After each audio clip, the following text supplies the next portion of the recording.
how do we use this data? For example, sensor tech. I'm a diabetic, all right?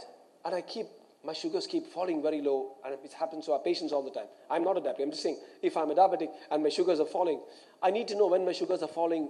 And some diabetics will just have very bad dreams at night, sweat, they get up in the morning, you don't know whether it's a sugar or not. Now imagine if you have a sensor, an intelligent sensor that tells us round the clock what his sugar is. And if sugar falls below a particular level, it beeps in the phone of his wife, or his daughter, or his son, or his son-in-law. They'll rush in and give a little sugar, and the patient's sugar comes back to normal. That's a so-called sensor tech. We're using sensors.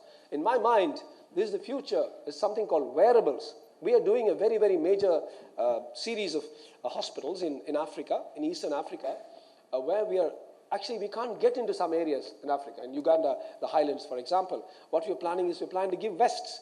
So 50 patients, they wear the vests.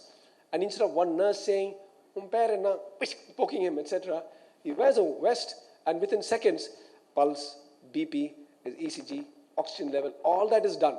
And it comes into the computer before the patient comes in. You have all the data.